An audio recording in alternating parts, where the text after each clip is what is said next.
मैं यतिवर्य कुमार विजय आप सभी दर्शकों का दैनिक यति राशिफल चैनल में हार्दिक स्वागत करता हूं।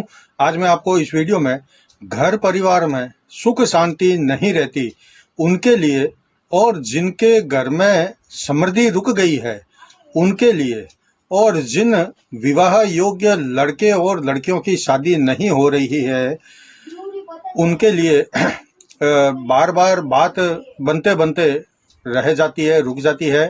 तो ऐसे लोगों के लिए, ऐसे बच्चों के लिए, ऐसे लड़के लड़कियों के लिए यह मेरा वीडियो है, क्योंकि मैंने पिछले कई रविवारों को जब मैं 10 से 11 बजे तक 1 घंटे फ़ोन पर बात करता हूं तो मेरे पास में दर्शक जो दिन में 10 बजे से 11 बजे के बीच में फ़ोन करते हैं तो अधिकतर जो सवाल होते हैं वो जो अभी ये मैंने 3 चीज़ बताई है इनके आजू बाजू में ही होता है।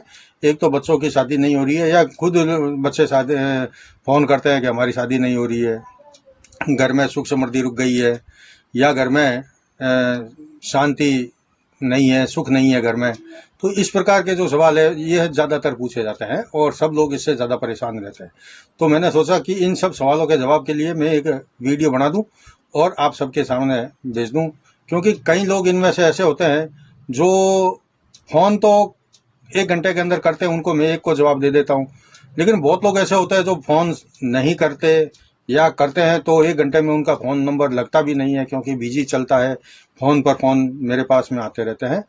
तो 1 घंटे में बहुत से लोग जो ऐसे होते हैं जिनका फ़ोन लगता ही नहीं है।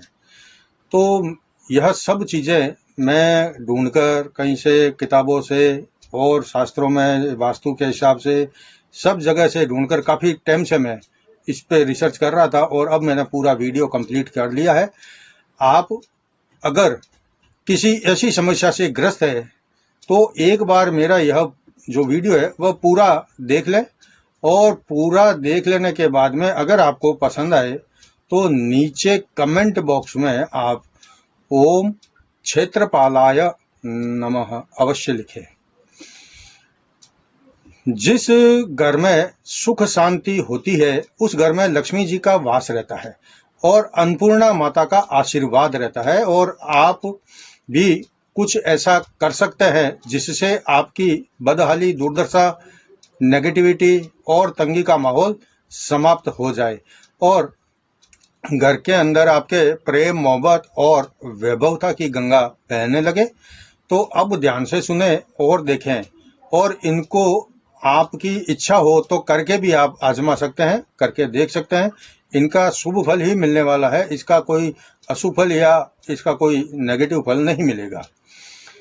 पहला उपाय है कि जिस घर में सुख शांति नहीं रहती है, बरकत नहीं होती है, रुक जाती है, तो उस घर में सबसे पहले जो खाना बनता है उसकी पहली रोटी कुत्ते के लिए, गाय के लिए, कौवे के लिए, किसी दूसरे घर के बाहर के जो जानवर है, मूक पशु पक्षी है, उनके लिए निकाल दे। ज़्यादातर यह माना जाता है कि पहली रोटी गाय के लिए निकालना चाहिए और आखिरी रोटी होती है वह कुत्ते के लिए निकालना चाहिए।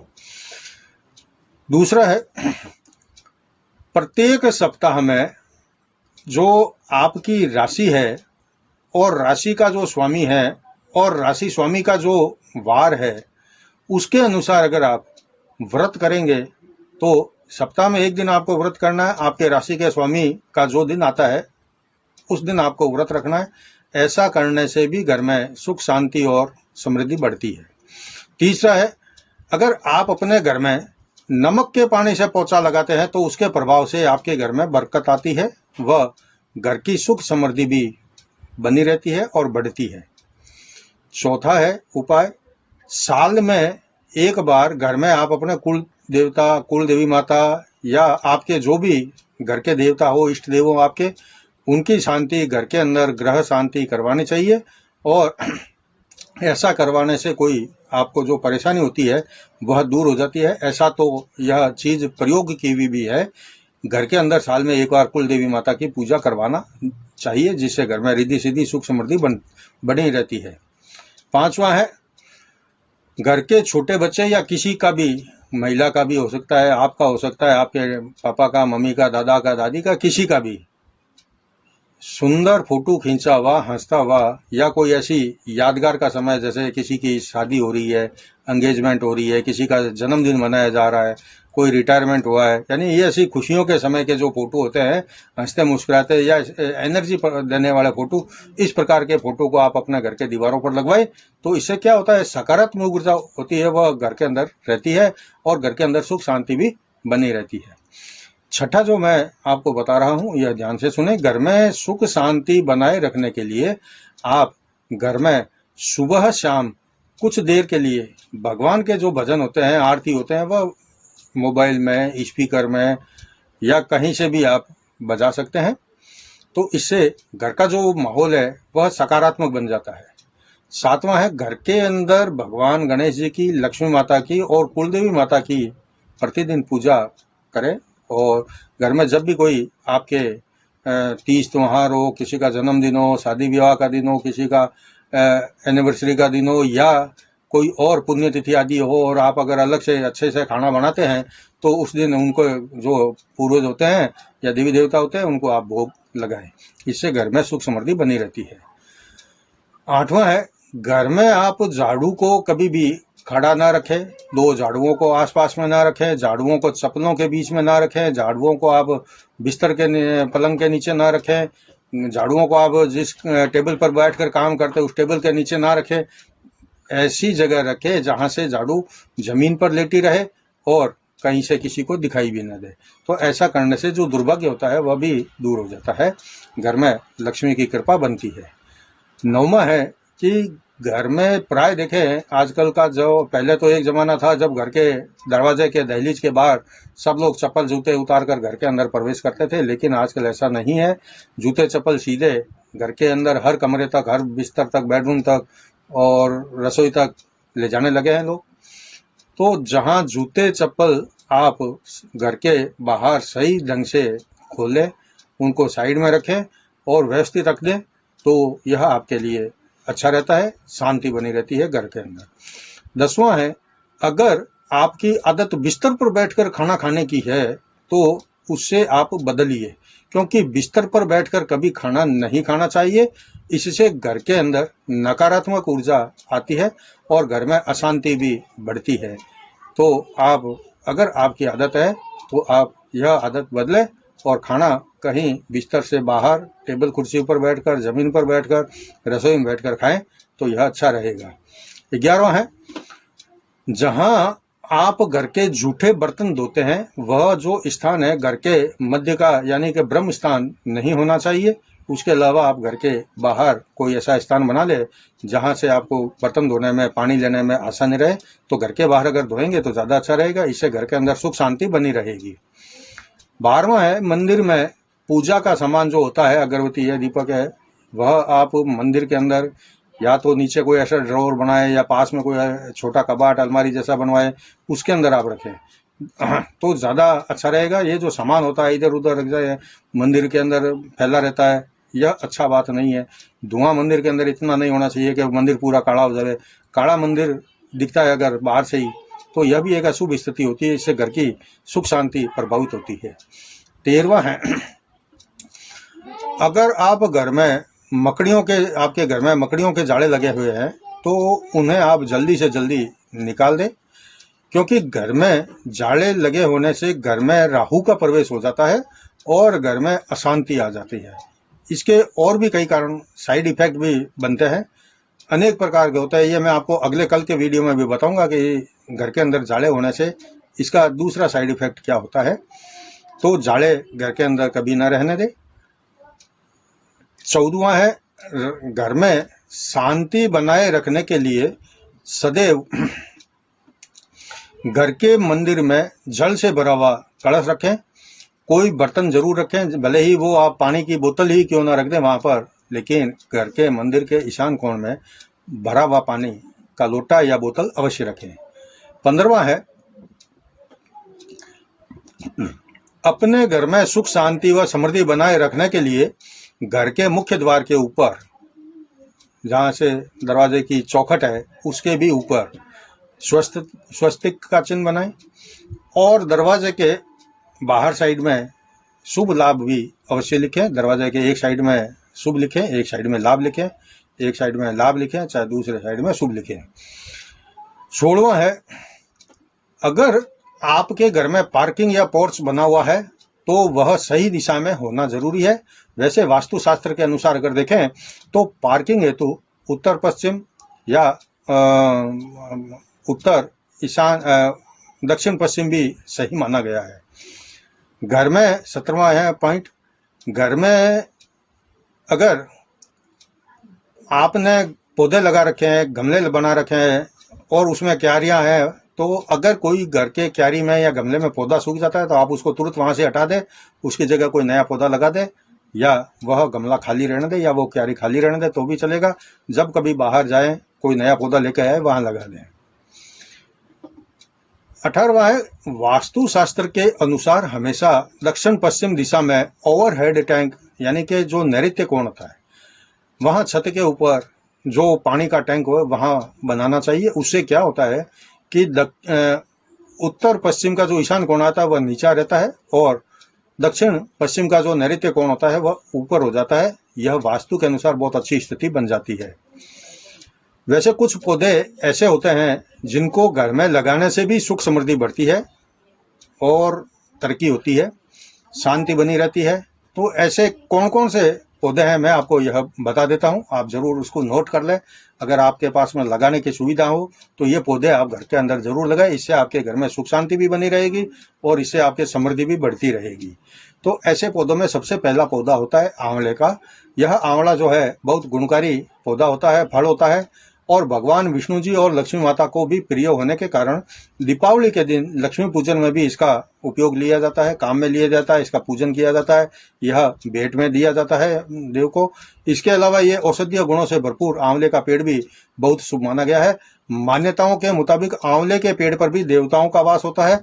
घर में आंवले का पेड़ लगा करके यदि नियमित रूप से उसके दिया किया जाए, जैसे पीपल के पेड़ में भी हम दीपक जलाया करते हैं, इस प्रकार से आंवले के पेड़ में भी पौधे पर भी अगर दीपक जलाया जाए तो यह भगवान नारायण और माँ लक्ष्मी माता को बहुत प्रसन्न करता है और घर में सुख शांति के साथ में धन का भंडार भी भर देता है। दूसरा पौधा है सम्मी का। शनिदेव को यह सम्मी का पौधा बहुत प्रिय होता है और यह काफी गुणकारी पौधा भी होता है। सम्मी का पेड़ शनि के दोषों को दूर करने में काफी कारगर माना जाता है। मान्यताओं के मुताबिक शमी के पेड़ में सभी देवता वास करते हैं। शनि के दोषों को दूर करने के लिए घर के मुख्य द्वार की बाईं तरफ में शमी का पेड़ लगाना चाहिए। शमी के पेड़ पर नियमित रूप से सरसों के तेल का दिया जलाएं और इससे क्या होता है कि शनिदेव प्रसन्न हो जाते हैं और घर में सुख शांति का वास होने लगता है। तीसरा पौधा है तुलसी जी का। हिंदू धर्म की अगर शास्त्रों की बात माने तो लोगों के लिए तुलसी मात्र एक पौधा नहीं बल्कि एक देवी माँ है। तुलसी का पौधा स्वयं में कई तरह के औषधीय गुणों को समेटे हुए भी रहता है, तो कई तरह के रोगों को जबरदस्त लाभ पहुंचाने में, ये रोग को दूर करने में लाभ पहुंचाता है।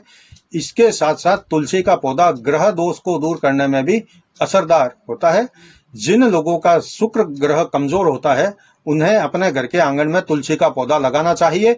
इतना ही नहीं, ऐसे लोगों को रोजाना शाम को तुलसी जी के पौधे की पूजा करनी चाहिए, दीपक जलाना चाहिए। मान्यताओं के मुताबिक अगर देखें तो रोजाना शाम को तुलसी जी के पौधे में दीपक जलाने से माँ लक्ष्मी माता प्रसन्न होती है और घर के अंदर धन धान्य से भरपूर कर देती है। ऐसा करने से न सिर्फ आपका शुक्र ग्रह शांत होगा बल्कि आपके घर में सकारात्मक ऊर्जा का वास भी होगा और परिवार में सुख शांति वापस लौट आएगी। चौथा जो पौधा है वह अनार का होता है। अनार एक ऐसा फल है जिसको पूजा में काम लिया जाता है और राहु और केतु के प्रभाव से बचने के लिए घर के सामने अनार के पेड़ का पौधा लगाना चाहिए, शुभ माना जाता है। घर के सामने अनार का पेड़ लगाने से राहु केतु का जो नकारात्मक प्रभाव होता है वह कम होता है या समाप्त हो जाता है। इसलिए अनार का जो पौधा है वह घर के सामने लगाना चाहिए। पांचवा जो पौधा है वह होता है मनी प्लांट का। घर में मनी प्लांट लगाना काफी शुभ माना जाता है। मान्यताओं के मुताबिक घर में लगाया गया मनी प्लांट जितना तेजी से बढ़ता है उस घर में उतनी ही तेजी से सुख शांति और धन भी बढ़ता है। इतना ही नहीं, मनी प्लांट लगाने से घर के अंदर सकारात्मक ऊर्जा का वास होता है और घर के मुखिया की कई चिंताएं दूर हो जाती है। ध्यान रहे कि मनी प्लांट जो है घर में दक्षिण पूर्व दिशा में लगाए, यानी कि अग्नि कोण में लगाए। अब मैं आपको कुछ ऐसी बातें कुंवारे लड़के और लड़कियों के लिए बता रहा हूं जिनकी शादी की उम्र हो गई लेकिन शादी या रिश्ता होने में बार बार कोई ना कोई रुकावट आ जाती है या कोई रिश्ता आ ही नहीं रहा है, तो ऐसे लोगों को सबसे पहली सलाह तो मेरी यह है कि वो अपने कुंडली किसी विद्वान ज्योतिषी को बताए और उसके अनुसार कोई उपाय करे।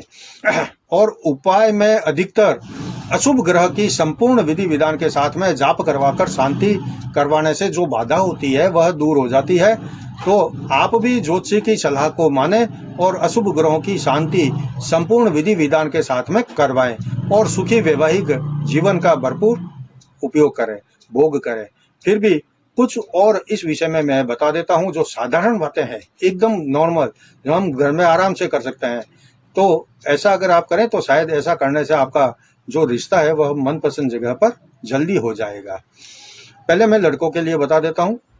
लड़कों को अगर लड़कों के लिए यह उपाय है कि लड़के की शादी नहीं हो रही है, बार बार कोई ना कोई बाधा आ जाती है, रिश्ता बनते बनते रुक जाता है, तो लड़के को जल्दी विवाह करने के लिए शुक्रवार के दिन जो है व्रत करना चाहिए, लक्ष्मी माता का पूजन करना चाहिए, क्योंकि किसी भी पुरुष के लिए वैवाहिक सुख पाने के लिए उसकी कुंडली में शुक्र का बलवान होना जरूरी होता है। गुरुवार को नहाने के पानी में थोड़ा सा चिमटी भर के हल्दी डाल दे या चंदन डाल दे, फिर उसके बाद में स्नान करें तो गुरु की कृपा भी जल्दी मिलेगी और जल्दी विवाह हो जाएगा। शादी योग्य लड़कों को हमेशा मंगलवार के दिन हनुमान जी के मंदिर में जाना चाहिए, हनुमान जी की पूजा करनी चाहिए और उसके बाद उनके माथे से थोड़ा सा सिंदूर लेकर के रामचंद्र जी, भगवान श्री राम के चरणों में और सीता माता के चरणों में अर्पित कर दें। और ऐसा जो है 21 से 27-28 मंगलवार तक कर रहे लगातार, तो शादी के बीच में जो रोड़ा अटका है या कोई बाधा आ रही है वह बाधा भी जल्दी समाप्त हो जाएगी। इसके अलावा लड़कों को जिनकी शादी नहीं हो रही है उनको ज्यादा से ज्यादा हरे रंग के, गुलाबी रंग के और सफेद रंग के कपड़ों को पहनना चाहिए। काले रंग के कपड़े, गहरे नीले रंग के कपड़े या ज्यादा बहुत डार्क कलर के होते हैं, भूरे कॉफी कलर के, इस तरह के कपड़े नहीं पहनना चाहिए। यह सब कपड़े जो है शादी विवाह में रुकावट पैदा करते हैं। अब मैं लड़कियों के लिए, अगर शादी नहीं हो रही है, रिश्ता नहीं हो रहा है और वो चिंतित है, तो मैं लड़कियों के लिए भी बता देता हूं कि क्या करना चाहिए। विवाह योग्य लड़कियों को पीले रंग के कपड़े ज्यादा पहनना चाहिए, साथ ही काले और गहरे नीले रंग के कपड़े या ब्राउन कलर के कपड़े उनको नहीं पहनना चाहिए, ऐसे कपड़े पहनने से बचना चाहिए। गुरुवार का व्रत करें और पीली चीज का दान करें। किसी भी महिला के लिए वैवाहिक सुख पाने के लिए कुंडली में गुरु का बलवान होना जरूरी होता है। अगर वह कमजोर होता है या अशुभ स्थिति में होता है, अस्त होता है या और किसी कारण से कमजोर होता है, तो फिर शादी विवाह में देरी होती है या फिर वैवाहिक जीवन कष्टमय बन जाता है। ऐसी लड़कियां अपने कमरे में गुलाबी रंग के पर्दे या और गुलाबी रंग के जो चादर है उसका उपयोग करें। केसर का टीका या चंदन का टीका अपने सर पर लगाएं और हर गुरुवार को पीपल के पेड़ के नीचे घी का दीपक जलाएं, तो रिश्ता जो है उसमें आ रही बाधा दूर हो जाएगी और रिश्ता हो जाएगा। यह था आज के वीडियो में सुख समृद्धि बढ़ाने और सगाई विवाह में आने वाली बाधाओं को दूर करने के लिए उपाय। अगर आपको मेरा वीडियो अच्छा लगा है तो इसे लाइक करें और ज्यादा से ज्यादा लोगों में शेयर करें ताकि सबको इसका लाभ मिल सके। और नीचे कमेंट बॉक्स में ओम क्षेत्रपालाय नमः अवश्य लिखें। अगले वीडियो में मैं आपको यह बताऊंगा कि रात को सोते समय बुरे और डरावने सपने क्यों आते हैं और सपनों को कैसे रोका जा सकता है। और साथ में आपको इसी वीडियो में और भी अलग जानकारी दूंगा। तब तक जय जिनेंद्र।